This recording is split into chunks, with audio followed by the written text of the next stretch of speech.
है। आपको बताते चलें, प्रयागराज महाकुंभ में श्री पंचदश नाम जूना अखाड़ा 25 जनवरी 2024 को धर्म संवाद का आयोजन करेगा, जिसमें भारत के प्रधानमंत्री नरेंद्र मोदी से बांग्लादेश और पाकिस्तान के हिंदुओं की रक्षा के लिए अविलंब सैन्य कार्रवाई करके बांग्लादेश व पाकिस्तान का बंटवारा करके हिंदुओं के लिए अलग राष्ट्र बनवाने की अपील की जाएगी। श्री पंचदश नाम जूना अखाड़ा खुलकर कहेगा कि अब नरेंद्र मोदी जी अगर स्वयं को हिंदुओं का नेता मानते हैं तो उन्हें इसका देना होगा। अगर वो ऐसा नहीं करते हैं तो यह हिंदू समाज से विश्वासघात होगा। यह जानकारी आज शिव भक्ति धाम ढासना के पीठाधीश्वर व श्री पंचदश नाम जूना अखाड़े के महामंडलेश्वर यति नरसिंहानंद गिरी जी महाराज ने आज एक प्रेस वार्ता के माध्यम से दी। वो धर्म संवाद के लिए सहयोग और समर्थन मांगने आज कानपुर आए।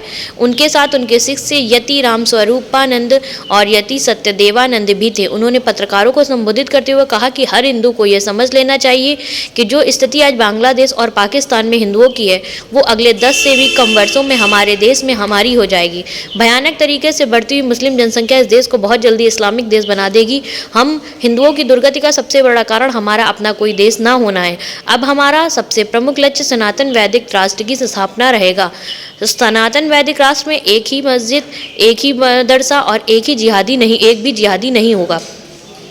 सनातन वैदिक राष्ट्र संपूर्ण विश्व के प्रत्येक सनातनी का संरक्षण उसी तरह करेगा जैसे इजरायली प्रत्येक यहूदी का करता है। अगर हम सनातन वैदिक राष्ट्र की स्थापना करने में सफल हो गए तो सनातन धर्म का विनाश कोई नहीं रोक सकेगा। बिना सनातन वैदिक राष्ट्र के अब सनातन के बीच की भी रक्षा नहीं हो सकेगी।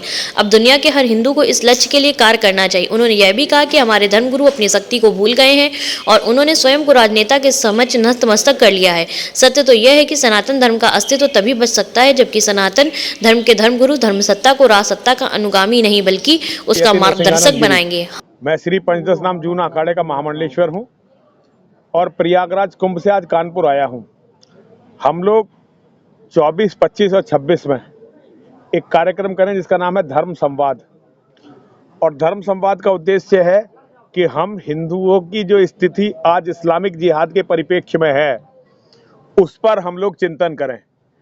हिंदुओं की बहुत सारी समस्याएं, भारत राष्ट्र की बहुत सारी समस्याएं हैं, लेकिन आज की जो सबसे बड़ी समस्या ये है कि अगले आने वाले केवल 10 वर्षों में हम सबका हाल ऐसा हो जाएगा जैसा बांग्लादेश और पाकिस्तान के हिंदुओं का है। आप देख रहे हैं पाकिस्तान में तो ये बहुत दिनों से चल ही रहा है, वहाँ ज़्यादातर हिंदुओं को खा गए इस्लाम के जिहादी। बांग्लादेश में स्थितियाँ तो खराब थी, लेकिन एकदम जो अगस्त से बिगड़ी हैं, वहाँ हमारे लाखों भाई बहन मार दिए गए। हमारी बेटियों से सड़कों पे कट्टरपंथी मुल्लाओं ने और उनकी भीड़ ने बलात्कार किया। हमारे मठ मंदिर तोड़ दिए गए। विकट स्थिति है, दारुण स्थिति है और कोई उनके लिए बोला नहीं। यहां तक कि हमने भी कोई ठोस विरोध इसका नहीं जताया। यही स्थिति 10 साल के अंदर भारत में हमारी सब हिंदुओं की हो जाएगी। जिस तरह से भारत में इस्लाम के जिहादियों की जनसंख्या बढ़ रही है, वो बहुत जल्दी लोकतांत्रिक तरीके से आपकी और हमारी उम्मीदों से बहुत पहले। एक बहुत बड़ा झूठ आपने देखा होगा, लोग हमें बहकाते हैं कि सन 2050 तक भारत में मुसलमानों की संख्या इंडोनेशिया के मुसलमानों से ज्यादा हो जाएगी। जबकि सत्य तो ये है, सरकारें आंकड़ा छुपा रही हैं, वरना इंडोनेशिया में जितने मुसलमान हैं उसके कम से कम 1.5 से 2 गुने के बीच में मुसलमान भारत में है। सरकारें केवल आंकड़ों को छुपा रही हैं। तो भारत बिल्कुल ज्वालामुखी के कगार पर बैठा हुआ है, हिंदू समाज, और ये ज्वालामुखी किसी भी दिन फट सकता है। तो हम महाकुंभ में इसके बारे में चर्चा करने के लिए धर्म संवाद का आयोजन कर रहे हैं। हमारी और कोई चिंता नहीं है। बाकी बातें तो बाद में होंगी जब हिंदू बचेगा। अगर हम बचे ही नहीं तो ना विकास हमारे काम आने वाला, ना पैसा रुपया हमारे काम आने वाला, ना कोई चीज हमारे काम आने वाली। तो इन स्थितियों पर अगर साधु समाज चर्चा नहीं करेगा तो चर्चा करेगा कौन? तो हमने सारे साधुओं को बुलाया है श्री पंचदश नाम जूना अखाड़े की तरफ से। 25 तारीख को बहुत बड़ी सभा है साधुओं की। उसमें सारे देश के साधु जो महाकुंभ में इस समय हैं, ज्यादातर बड़े सभी आचार्य उसमें भाग लेंगे और ये चिंतन करेंगे कि भाई बांग्लादेश के हिंदुओं के लिए हम क्या कर सकते हैं। और संतों का एक सुझाव है जो हम लगातार दे रहे हैं, भारत सरकार को अपनी सेना भेजनी चाहिए बांग्लादेश और वहां के हिंदुओं के लिए एक अलग राष्ट्र बनाना चाहिए। ऐसे पाकिस्तान अब खंडन के दौर में है, अब वहां चाहे 100 टुकड़े हो जाएं, हिंदुओं को तो वो सारे के सारे ही मारेंगे। इसलिए वहां जो बचे हुए हिंदू हैं उनके लिए भी एक अलग देश बनना चाहिए, और जो हम भारत के हिंदू हैं हमारा भी एक देश होना चाहिए। अगर हमने अपना देश सनातन वैदिक राष्ट्र नहीं बनाया, जिसे कुछ लोग हिंदू राष्ट्र भी कहते हैं, तो नाम की कोई विशेष बात नहीं है, तो अभी बहुत तय होना बाकी है। अगर हमारे पास अपना एक देश नहीं बना तो सनातन के बीज की भी रक्षा नहीं हो सकेगी। बाकी बात तो आप छोड़ दीजिए, और सनातन समाप्त हुआ तो ये समझिए इस्लाम के जिहादी संपूर्ण मानवता को समाप्त कर देंगे। तो ये गंभीर चुनौतियां हमारे सामने हैं। संत समाज इस पर मंथन करेगा, इसी के लिए सहयोग मांगने और इसके लिए सहायता मांगने, समर्थन मांगने आज मैं कानपुर में हूँ। 25 तारीख को जो सनातनियों का ये जो धर्म संवाद जी हो रहा है वो कहाँ पर आयोजित होगा? जूना अखाड़ा, श्री पंचदश नाम जूना अखाड़ा का जो समष्टि पंडाल है गंगा के किनारे, पंचदश नाम जूना अखाड़ा सनातन धर्म की सबसे बड़ी संस्था है, इससे बड़ी संस्था कोई नहीं है। तो हमारा कुंभ में जो समष्टि पंडाल लगेगा उसी में होना है। ये एक तरफ सनातन बोर्ड की मांग भी बड़ी तेजी से उठ रही है। देखिए, सनातन बोर्ड की मांग का हम समर्थन करते हैं, लेकिन सनातन बोर्ड एक बहुत छोटी मांग है। सनातन बोर्ड बहुत छोटी मांग है। अगर यहाँ हिंदू खत्म हो गया तो सनातन बोर्ड फिर क्या कर लेगा? पहले हिंदू का जीवित बचना जरूरी है, समर्थन करते हैं, लेकिन सनातन बोर्ड एक बहुत छोटी मांग है। सनातन बोर्ड बहुत छोटी मांग है। अगर यहाँ हिंदू खत्म हो गया तो सनातन बोर्ड फिर क्या कर लेगा? पहले हिंदू का जीवित बचना जरूरी है, और मुसलमानों के साथ हिंदू जीवित नहीं रह सकता भाई। नेता कुछ भी कह लें, अफसर कुछ भी कह लें, पुलिस कुछ कह ले, प्रशासन कुछ कह ले, मुसलमानों के साथ कोई हिंदू जीवित नहीं, और कोई भी नहीं जीवित बच सकता। आप अब यूरोप में देख लो, अमेरिका में देख लो, कनाडा में देख लो, ऑस्ट्रेलिया में देख लो, चलते हुए निर्दोष नागरिकों के ऊपर ट्रक चढ़ा रहे हैं, आते जाते लोगों की चाकुओं से हत्या कर रहे हैं। तो इन पागल हत्यारों के साथ भाई कोई नहीं रह सकता। तो हिंदुओं को अपना एक राष्ट्र बनाना चाहिए। अगर देखिए, एक साधे सब सधे और सब साधे सब जाए, सनातन वैदिक राष्ट्र हर समस्या का, जो फिलहाल समस्या है उसका सबका हल है। और सनातन बोर्ड मैं समर्थन करता हूं, विरोधी नहीं हूं सनातन बोर्ड का, लेकिन वो बहुत छोटा सा काम है। जैसे बहुत सारे लोग कहते हैं गौरक्षा होनी चाहिए, ठीक है, आज आप गौरक्षा कर लो, लेकिन अगर ये देश कल इस्लामिक हो गया तो फिर गाय का क्या होगा? गाय तो केवल जिहादियों के खाने के काम आने वाली है, उनका भोजन होगा। आपने सनातन बोर्ड बना लिया, और अगर ये कल देश इस्लामिक हो गया तो हमारे मठ मंदिर तो ऐसे ही काम आएंगे ना, जैसे जम्मू कश्मीर में जिन मठ मंदिरों में जम्मू कश्मीर में फौज या अर्धसैनिक बल नहीं है, वहां शिवलिंग पर केवल ये जिहादी मुल्ले पेशाब करने जाते हैं। शिवलिंग पे डॉक्टर ये होता है, और यही पाकिस्तान बांग्लादेश में सब जगह हो रहा है। तो सनातन वैदिक बोर्ड तब क्या कर लेगा अगर देश इस्लामिक हो गया? तो सबसे पहले देश को इस्लामिक होने से बचाना है और सनातन वैदिक राष्ट्र बनाना है, वरना और कोई उपाय नहीं। जी, क्या रोड मैप है आपके पास जो वहाँ पर चर्चा होगी? देखिए, चर्चा मेरे पास प्रस्ताव है, और रोड मैप तो सारे बनाएंगे मिलकर। मैं अकेला रोड मैप बनाने में सक्षम नहीं हूँ। कोई एजेंडा रखा होगा? एजेंडा है सनातन। देखिए, एजेंडा में सबसे पहले तो हमारे जो बांग्लादेश के और पाकिस्तान के भाई जो मरने की कगार पे हैं, उनके लिए कुछ किया जाना चाहिए। अभी भारत सक्षम है। हिंदुओं के सबसे बड़े नेता नरेंद्र भाई मोदी भारत के प्रधानमंत्री हैं, और लौह पुरुष अमित शाह भारत के गृह मंत्री हैं। तो उन लोगों को पहले ये दिखाई देना चाहिए कि बांग्लादेश में किस तरह हिंदुओं का कत्लेआम हो रहा है। सबसे पहला काम तो ये होना चाहिए, बांग्लादेश का बंटवारा करके वहां एक और देश बनाया जाए। एक बात मैं यहाँ के हिंदुओं से कहना चाहता हूं, बांग्लादेश पाकिस्तान में हिंदू मर रहे हैं, बहन बेटियों से बलात्कार हो रहा है। अगर आज आप उनके लिए नहीं बोले तो ध्यान रखना, जब तुम्हारे साथ ये सब होगा तो तुम्हारे साथ भी कोई नहीं बोलेगा।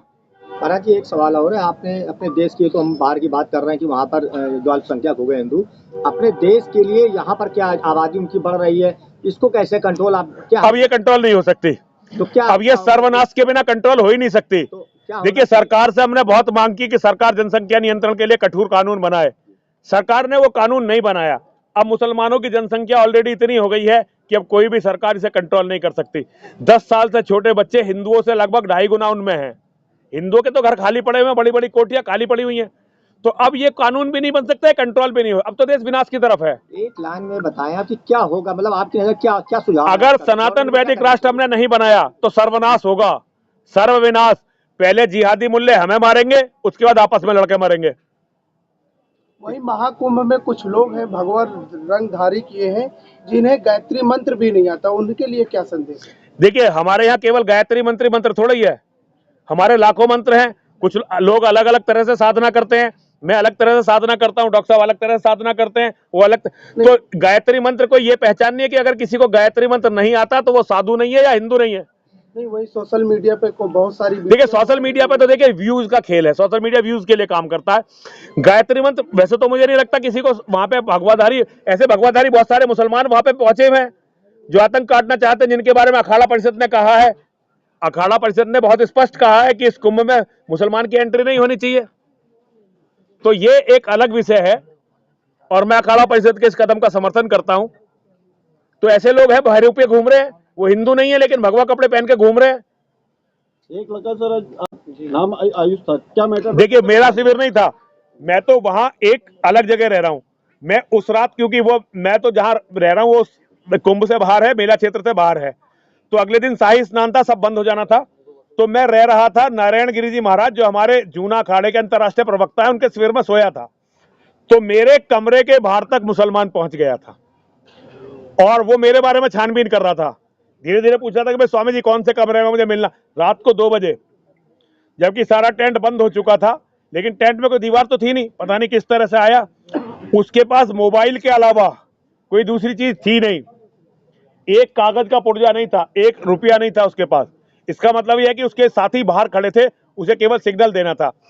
हमने उसे, वो हमारे शिष्यों ने पकड़ लिया और पुलिस को दे दिया, पुलिस जांच कर रही है और मुझे लगता है पुलिस मामले को दबाना चाहती है।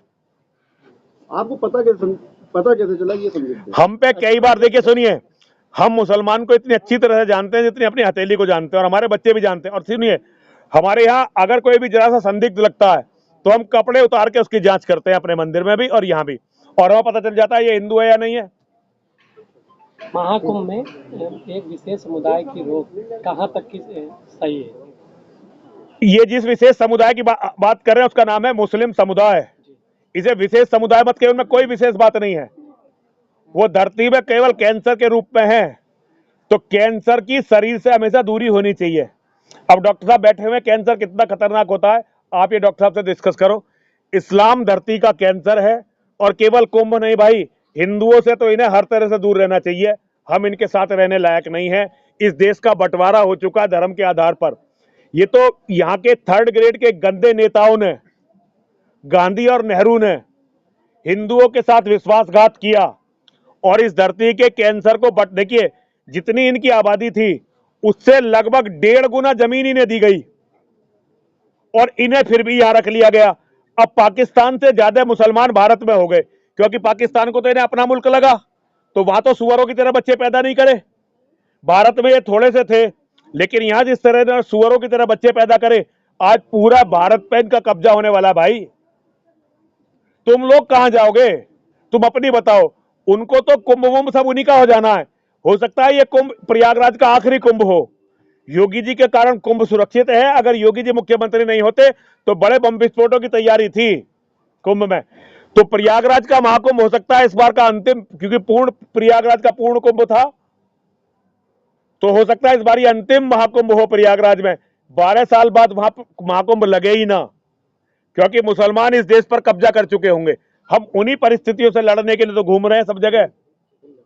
जिस जगह कुंभ लगा है उस जगह वक्फ बोर्ड दावा कर रहा है, क्या वक्फ बोर्ड का तो दावा ही झूठा है। वक्फ बोर्ड तो झूठा है। भारत पाकिस्तान का बंटवारा किस बिना पे हुआ था भाई, उसे आधार मानो। अपने हिस्से की सारी जमीन उन्होंने पाकिस्तान में ले ली, हिस्से से 1.5 गुना ज्यादा ले ली। एक भी मुसलमान का भारत की 1 इंच जमीन पर कोई अधिकार नहीं है।